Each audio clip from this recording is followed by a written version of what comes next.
Mao Tayek, bonjour. Bonjour. Vous êtes d'origine ivoirienne et vous avez également vécu en France pendant plusieurs années avant de vous installer à Los Angeles en 2007. Vous êtes le fruit d'un métissage libanais, malien, ivoirien, argentin et enfin français. Pouvez-vous nous dire quelle est votre actualité aujourd'hui et surtout quelle est l'évolution de votre carrière d'artiste? Alors oui, effectivement, je suis de toutes ces origines que vous venez de citer. Et mon actualité, je viens de finir un album aux États-Unis Intitulé Yéredon, Dignité des dignités. C'est un album... Yéredon qui signifie dignité, Yéredon, mais en quelle langue? en bambara. D'accord. En bambara qui signifie se connaître. Et pour moi, se connaître, c'est tout ça, se regroupe dans la dignité. Voilà. Yéredon, dignité, Onronya. Donc tout ça, c'est voilà. C'est un album qui a été réalisé aux États-Unis. À Los Angeles, bien sûr. À Los Angeles, tout à fait. Avec l'équipe de Stevie Wonder. Donc voilà, et puis je suis à Paris pour la promotion de cet album et pour faire connaître... enfin, je suis de passage, parce que je pars en Afrique pour faire connaître cet album au grand public africain.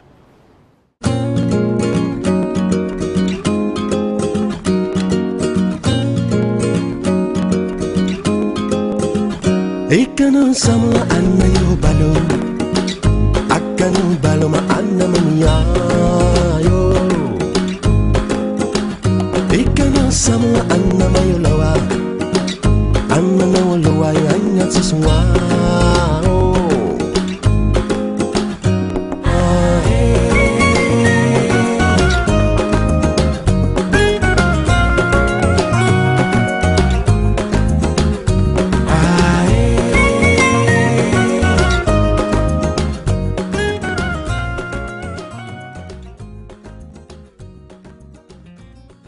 Vous vous passionnez très tôt grâce à vos 5 frères musiciens pour la guitare. Votre jeu s'adapte rapidement à différents styles musicaux, mandingue, reggae, latino, zouk, rock, funk et même celtique. Alors finalement, comment définissez-vous votre rythme musical aujourd'hui? Alors oui, je suis né dans une famille de musiciens. Et en Côte d'Ivoire, mes grands frères, mes 5 grands frères étaient musiciens, tous. Et ils ont contribué à l'avènement de la pop musique en Côte d'Ivoire. Voilà, autant des Freemen. Des Freemen, d'accord. Les Freemen, les Guinaourou.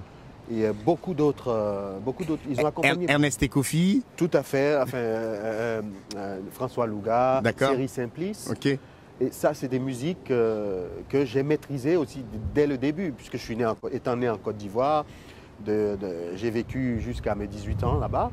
Donc, ça a été vraiment... j'ai baigné dans cette musique africaine, purement africaine. Et voilà, donc, ensuite, étant arrivé en France, il fallait jouer il fallait accompagner certains musiciens. Donc toute mon expérience en fait, ça a été de travailler avec des gens qui font du zouk, des gens qui font du rock, des gens qui font un peu de tout. Pouvez-vous nous donner quelques noms? Dans le zouk, dans le rock dans le zouk. Et dans le reggae, parce qu'on nous a parlé aussi d'Alpha Blondy. Dans le zouk, alors j'ai commencé avec le groupe Gasoline. D'accord.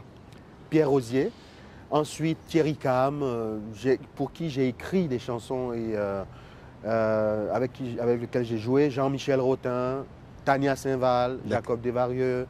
Bon, ça c'est le milieu zouk. Ensuite, la musique mandingue, j'ai travaillé avec Cheikh Tidiane Seck, qui a été vraiment mon mentor au début, dans les années 90. Voilà, donc j'ai commencé par là. Et à chaque fois, c'est des rencontres, des expériences avec Tony Allen, le batteur de Fela, avec lequel j'ai passé 8-10 ans à bosser. Donc,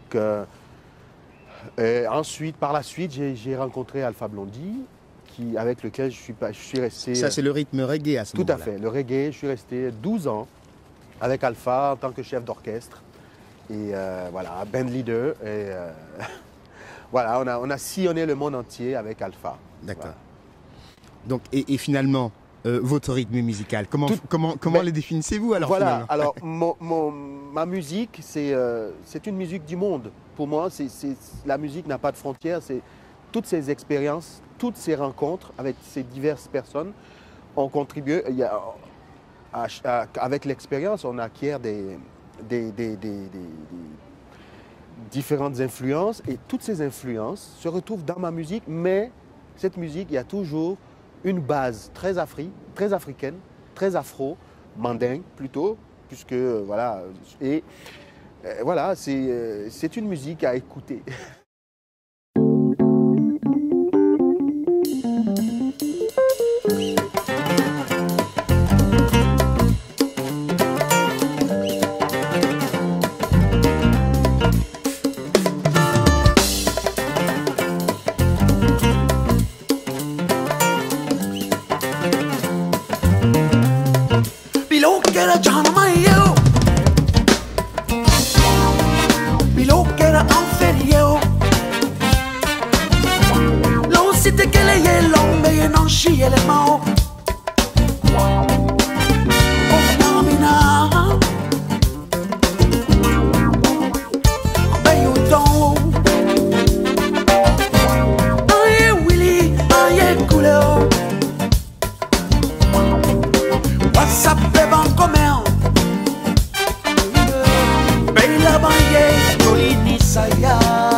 Toutes ces influences.